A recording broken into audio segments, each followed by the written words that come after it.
awa? Labis na po ang pagpapairag ninyo sa amin. Anong klaseng Panginoon ang meron kung walang alaga ang buhay namin sa inyo? Sino ka para amunin ang pamamalakad ko? Sinabi kong hindi pwede! Parang awa niyo na po, Padre. May sakit po ang anak ko.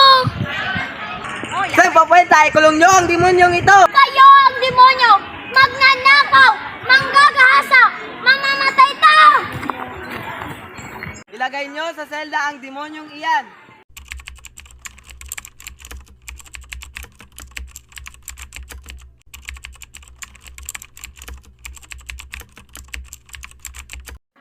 Kunin nyo ang alipin at bihitan nyo ng nagagawa dahil iharap natin siya sa mga tao. Opo, Padre! Pagmasdan nyo ang babaeng ito. Ang mangyayari sa kanila kung hindi sila susunod sa akin.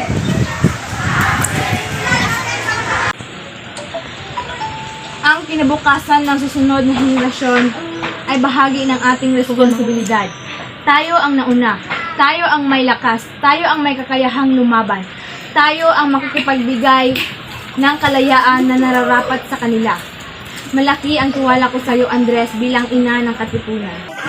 Ipapaubaya ko sa iyo ang desisyon na sa tingin mo ang nararapat.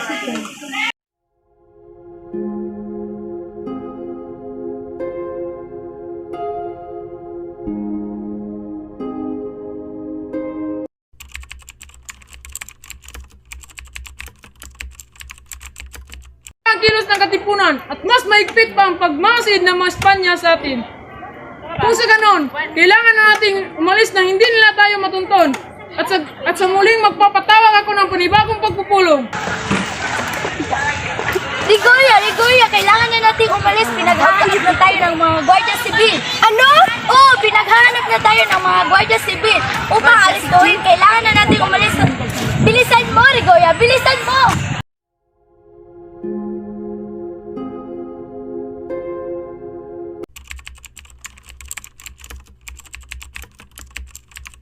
Narito upang magbigay ng mahalagang desisyon ukol sa pag-aaklas laban sa Espanya. Unti-unti na napupuksa ang ating samahan. Kailan pa natin gagawin ang pag-aarasang ito? Sisimulan natin ito sa lalong madaling panahon. Hindi natin maaaring isimulan ang pag-aasa kung wala tayong sapat na armas at pagkain para sa ating mga samahan.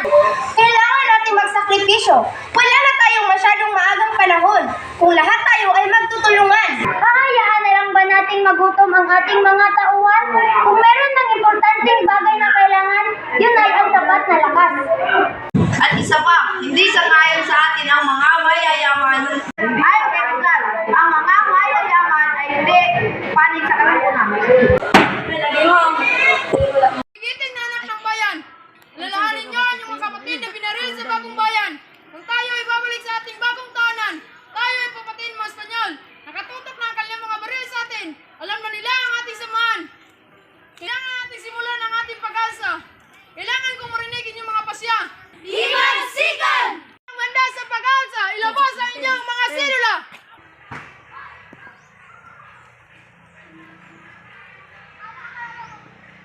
Pagmasdan nyo, ang munting papel na umalipin sa ating lahat. Katipunan, kailangan nating makasan ang ilang